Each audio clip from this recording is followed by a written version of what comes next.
இப்போ நம்ம மாங்காய் வறுக்க தாளிக்க போகிறோம். அதுக்கான பொருளெல்லாம் இப்போ காமிக்க போகிறேன் பாருங்கள். வெந்தயம் ஒரு ஸ்பூன் போட்டுக்கணும். காஞ்ச மிளகா காரத்துக்கு ஒரு 4, சீரகம் 1 ஸ்பூனு, மிளகு 1 ஸ்பூனு, கடுகு 2 ஸ்பூனு. இது வரைக்கும் நம்ம வறுத்துக்க போகிறோம். வறுத்துக்குன்னு ஊறுகாய் காலையிலே ஊற வச்சு வடிகட்டி சுடு தண்ணி கொதிக்கிற தண்ணியில் போட்டு ஊற வச்சு வடிகட்டி வச்சுருக்கேன். நல்லா ஊறிச்சு ஊறுகாய். இப்போ நான் இதை வறுக்க போகிறேன். வறுத்துட்டு அடுத்தது நான் சொல்கிறேன் எப்படி தாளிக்கணும்னு.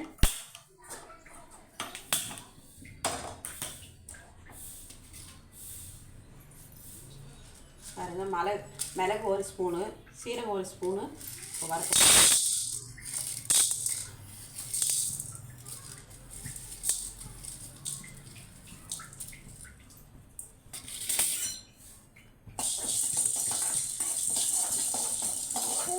பொண்ணு வரலாம், எண்ணெய்லாம் விடாமல் வறுக்கணும்.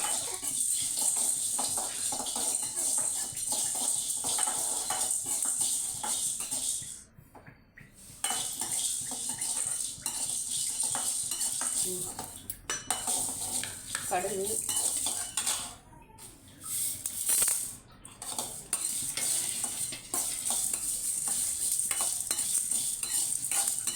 எல்லாம் போட்டு இப்போ பொண்ணு வரலாம் வறுத்துக்கிறோம். இது பாருங்கள், வறுக்கும் போதே நல்லா அந்த சீரகம், மிளகு, வெந்தயம், கடுகெல்லாம் சேர்ந்து வறுக்கிறதுனால நல்லா வாசனை வருது பாருங்கள். ஊறுகாய்க்கான வாசனை நல்லா வருது பாருங்கள்.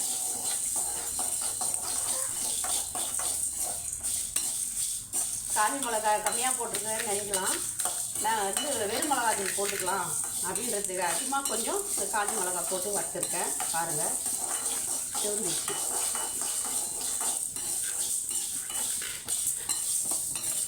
வந்துடுச்சு. இப்போ நம்ம ஸ்டவ் ஆஃப் பண்ணிடலாம். இப்போ நம்ம ஸ்டவ் ஆஃப் பண்ணிட்டோம். வந்துடுச்சு. கொஞ்ச நேரம் ஆறட்டன்னு இப்போ பொடி பண்ண போகிறோம் பாருங்கள். பொடி பண்ணிவிட்டு அதுக்கப்புறம் நம்ம தாளிக்கிறத பார்க்கலாம். இப்போ சூடு ஆறிச்சு.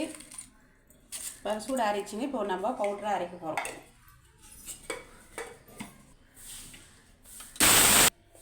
பாருங்கள், பவுடர் அரைச்சின்னு வந்துட்டோம். இப்போ தாளிக்க போகிறோம். தாளிக்கிறது எப்படின்னு நான் சொல்கிறேன்.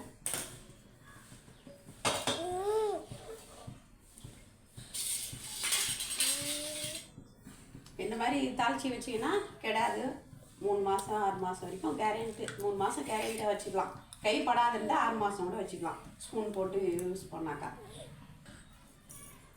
இப்போ தாளிக்கு தேவையான பொருள் கடலெண்ணெய், வெந்தயம், கடுகு, பெருங்காயம், வெறும் மிளகாத்தூள். இப்போ தேவையான நான் போட போகிறேன், காமிக்கிறேன் பாருங்கள்.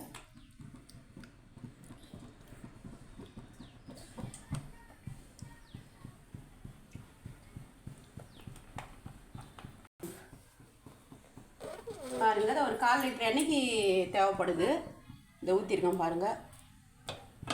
எண்ணெய் கொஞ்சம் நிறைய இருந்தால் ஊறுகாய் கெடாதுன்றதுக்காக நம்ம ஊற்றிருக்கோம். இன்னும் நல்லெண்ணெயில் தாளித்தா இன்னும் நல்லா இருக்கும்னுவாங்க.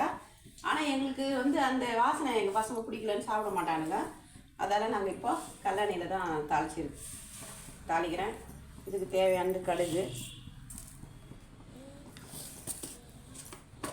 வெந்தயம் சும்மா கொஞ்சம் போதும். நம்ம பொடி பண்ணிக்கணும் இல்லையா, அதனால் கொஞ்சம் போதும்.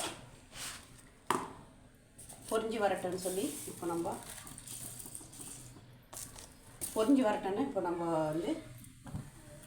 தாளி பியூர் கல்லெண்ணெய் பாருங்கள் எப்படி பொங்கி வருது பாருங்கள். எண்ணெய் காஞ்சிட்டாலும் கூட பொங்கி வரும். வாசனை எப்படி நல்லா வருது பாருங்கள். நல்லா இருக்குது பாருங்கள். கல்லெண்ணெயில் தான் நாங்கள் யூஸ் பண்ணுவோம், சமையலுக்கும் சரி எதை செஞ்சாலும். அதுக்காக தான் நாங்கள் ஊறுகாயும் இப்போ கல்லெண்ணெயில் தான் தாளிக்கிறோம்.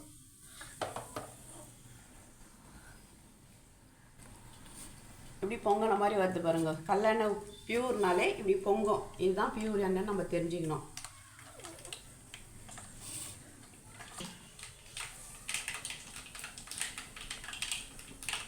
இதுக்கு தேவையான பெருங்காயம்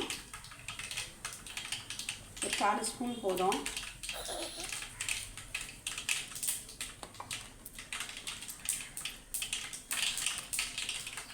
கடுகு நல்லா பொரிஞ்சு எடுத்து பாருங்கள். இப்போ கடுகு பொரிஞ்சிச்சு. ஆஃப் பண்ணி வச்சுட்டேன்.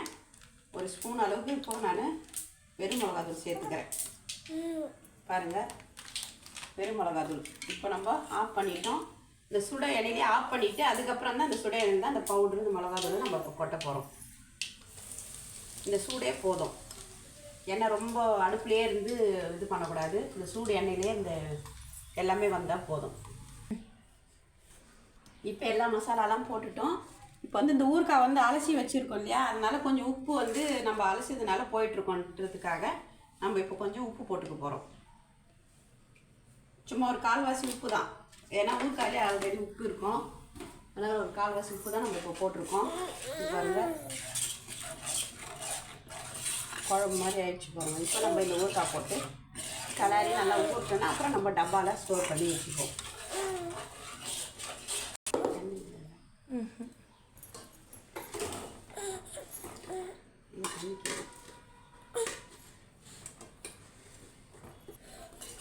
இப்போ பாருங்கள், இதை கொட்டிட்டோம். எல்லாம் பரட்டி வைக்க போகிறோம். எப்படி பாருங்கள், ஊறுகாயை அந்த மிளகா ஊறின உடனே எப்படி சாப்பிட்ணும் போல தோணுது இல்லையா? இதே மாதிரி நீங்களும் உங்கள் வீட்டில் ஊறுகாய் தாளித்து வச்சுருங்க. வீட்டிலே ஊறுகாய் போட்டு தாளித்து சாப்பிட்டாக்கா நமக்கு ஏற்ற காரம் அதெல்லாம் நம்ம கரெக்டாக போட்டு நம்மளுக்கு ஏற்ற மாதிரி நம்ம சாப்பிட்லாம். கடையில் வாங்குறது காரமாக இருக்கும், எண்ணெய் ஊற்று வராது. அதனால் நாங்கள் எப்போவுமே நாங்கள் வீட்டில் தான் ஊறுகாய் போட்டு இந்த மாதிரி தாளித்து வச்சுப்போம். காலியான பிறகு மறுபடியும் தாளிச்சுப்போம். எல்லோரும் சாம்பார் சாதத்துக்கு எல்லாமே நாங்கள் தொட்டு சாப்பிட்டோம். தயிர் சாதத்துக்குலாம் நல்லாயிருக்கும்னு தொட்டு சாப்பிடுவோம். அதனால் இது தாளித்து வச்சிங்கன்னா தேவைப்படும் போது எடுத்து சாப்பிட்டு மீதி காலி ஆகிடுச்சுன்னா மறுபடியும் தாளிச்சுப்போம். எப்படி இருக்கு பாருங்கள், நல்லா மசாலாலாம் ஊறி பாருங்கள். இன்னும் நல்லா ஊறணும். இப்போதைக்கு நம்ம இதோட நம்ம தட்டு போட்டு மூடி வச்சுட்டு இன்னும் 2 பட்டு இன்னும் ஒரு அரை மணி நேரம் கழிச்சு பட்டிட்டு அப்புறம் டப்பாயில் வாரி வச்சுட்டா நல்லாயிருக்கும். பாருங்கள், இப்போ மசாலாலாம் ஊறுகாயில் படுற மாதிரி நான் இப்போ எல்லாம் கிளறி வச்சுட்டேன். இப்போ ஒரு 1/2 அன் ஹவருக்கு நல்லா ஊறட்டும். தட்டு போட்டு மூடிக்கலாம். அதுக்கப்புறம் நம்ம திருப்பி இன்னும் 2 வாட்டி கிளறி விட்டுட்டு அதுக்கப்புறம் நம்ம டப்பாவில் போட்டு மூடி வச்சுக்கலாம். இதாங்க ஊறுகாய் தாளிக்கிறது. இதே மாதிரி நீங்களும் ஊறுகாய் தாளிங்க உங்கள் வீட்டில் தாளித்து சாப்பிட்டா இது மாதிரி குழந்தைங்க கூட சாப்பிட்டு பாருங்கள். எங்கள் பிங்கி பாருங்கள் சாப்பிட்றாங்க. நமக்கு ஏற்ற காரம் போட்டுக்கலாம். அதுக்காக தான் நம்ம வீட்டில் தாளிக்கணுன்றது. மாங்காய் கம்மியாக இருக்கிறப்ப வாங்கி ஊறுகாய் போட்டுக்கிங்க. பாருங்கள், குழந்தைங்களும் சாப்பிட்றாங்க. வேணவா? இதே மாதிரி உங்கள் வீட்லேயே நீங்கள் ஊறுகாய் செஞ்சு சாப்பிடுங்க. எப்படி இருக்குது நாங்கள் செய்கிற முறை எப்படி இருக்குது, நல்லா இருக்கா பார்த்து எங்களுக்கு கமெண்ட் பண்ணுங்கள். பாய்.